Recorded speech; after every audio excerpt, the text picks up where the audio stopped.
Hello friends, आज मैं आपको एक्यूप्रेशर से बताने जा रही हूँ स्कर्वी स्किन का ट्रीटमेंट। स्कर्वी स्किन का मतलब होता है जो पपड़ीदार स्किन हो जाती है। कुछ लोगों की आपने देखी होगी पपड़ीदार होने लगती है। अब वो क्यों होती है उसका रीज़न भी होता है। अब पपड़ीदार होने के देखिए, एक तो ये रीज़न होता है कभी कभी जो डेड स्किन होती है ना वो निकल रही होती है, वो एक रीज़न होता है। दूसरी चीज़, किसी को स्किन रिलेटेड कोई एलर्जी हो गई होती है तो उसकी वजह से पपड़ीदार उतर रही होती है। या फिर क्या होता है किसी का जल गया है, बर्निंग हो गई है किसी भी चीज़ से, तेल से या फायर से, तो भी स्किन कभी हो जाती है, यानी जो पपड़ीदार हो जाती है।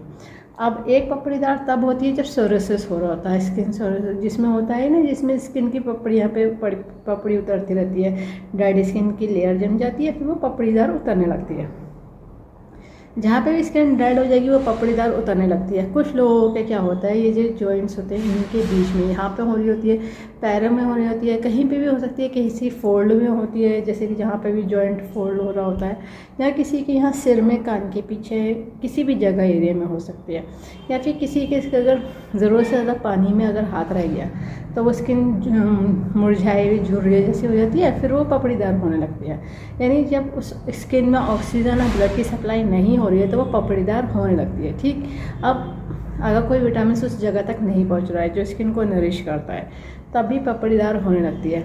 तो पहले तो देखिए आपकी बॉडी में कहीं किसी चीज़ की कमी तो नहीं हो रही है, या फिर किसी तरह की मेडिसिन का कोई साइड इफ़ेक्ट तो नहीं है, या फिर किसी तरह के जो कॉस्मेटिक होता है, साबुन होता है या बॉडी वॉश होता है, या फिर बर्तन धोने का जो साबुन होता है, कपड़े धोने का साबुन, उसकी वजह से रिएक्शन तो नहीं हो रहा है। कभी कभी जो होता है किसी भी चीज़ के रिएक्शन होने से भी ऐसा हो सकता है। ठीक है, अब रीज़न जो भी होगा, फ़िलहाल अभी जो नॉर्मल में एक बात बताने, सिंगल पॉइंट बताने जा रही हूँ, उसको लगा के कुछ हद तक तो ठीक करा जा सकता है, पर अगर रीज़न पता हो गया तो इसके हिसाब से पॉइंट अलग से ऐड ऑन करे जाएंगे। ठीक है, लगाने के लिए ज़रूरत होगी डॉक्टर टेप की, पेपर टेप की, किसी मेडिकल सर्जिकल के शॉप से ले लीजिएगा। 1/2 इंच का टेप, स्किन पंजे टेप है, कोई और सा टेप नहीं यूज़ करेगा, इस बात का ध्यान रखिएगा। जिन्होंने कोर्स करा उन्हें पता है कि पश्चिम में यूज़ होती है बियॉन्ड मैग्नेट, जो एक तरह से वाइट होती है, एक तरह से येलो होती है, टॉर्सिडर का काम करती है, प्लस माइनस एनर्जी होती है, नॉर्थ पोल साउथ पोल। ये प्योर मैग्नेट ह्यूमन बॉडी के प्रेशर पॉइंट को स्टिमुलेट करने के लिए, बैलेंस करने के लिए बनाई गई है। इसमें पावर उतनी दी गई जो ह्यूमन बॉडी के प्रेशर पॉइंट को स्टिमुलेट कर सके, बैलेंस कर सके। पॉइंट जो मैं बताने जा रही हूँ टीसीएम का बताने जा रही हूँ, जिन्होंने टीसीएम पढ़ी वो लोग समझ जाएंगे, बाकी लोग लोकेशन देख करके पॉइंट लगा लीजिएगा। टीसीएम के पॉइंट पर आपको प्योर मैग्नेट लगानी है। जिनको कलर की नॉलेज है वो लोग कलर लगा सकते हैं, पर ध्यान रखिएगा जब पसीना आ गया, पानी लग गया तो उसको रीअप्लाई कर लीजिए, क्योंकि कलर के ऊपर पानी आने से, पसीना आने से जो उसका फंक्शन ख़त्म हो जाता है। ठीक है, और बियल मैग्नेट में अगर पानी लग गया, पसीना आ गया तो कोई फ़र्क नहीं पड़ता है, ये ध्यान रखना पड़ता है। दूसरी चीज़ ये देखनी पड़ती है कि आपने सही पॉइंट का सही कलर लगाया, पता चला आपने कॉम्बिनेशन कहीं गलत ना कर दिया हो, क्योंकि बियल मैग्नेट तो एक ही, इसमें तो साउथ पोल और नॉर्थ पोल दो ही कलर होते हैं, वाइट और येलो। ठीक है, तो उसमें तो ईजी हो जाता है, याद रखना। अब आप पे डिपेंड है आप कौन सा क्या चीज़ लगाना चाहते हैं, और अगर कलर लगा ले तो उसके ऊपर मैग्नेट नहीं लगेगा, इस बात का ध्यान रखिएगा।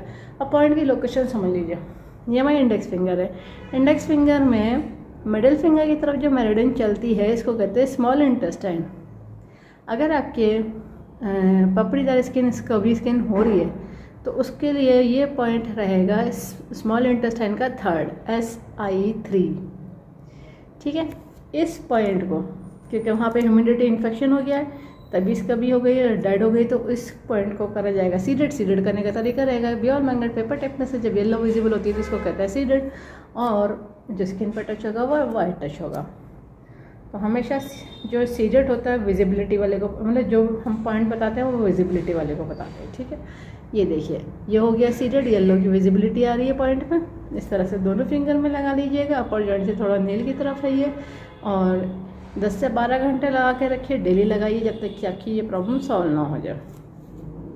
और इस वीडियो को ज़्यादा से ज़्यादा शेयर करिए, सब्सक्राइब करिए, लाइक करिए, ताकि लोगों को पता चल जाए कि विषय से सभी तरह की डिजीज़ को ट्रीट कर देते हैं, क्योर कर देते हैं, कंट्रोल कर देते हैं, रूट कॉज को ठीक कर देते हैं, फ्यूचर में दोबारा कभी प्रॉब्लम नहीं आती। बस लाइफ स्टाइल को ठीक रखना था, बेल आइकन प्रेस करना ना भूलिएगा। जब भी मैं नया वीडियो अपलोड करूँगी तो आपको लेटेस्ट नोटिफिकेशन मिल जाएगा। लाइक करना ना भूलिएगा। इस वीडियो को एंड तक देखने के लिए thank you very much. See you next time.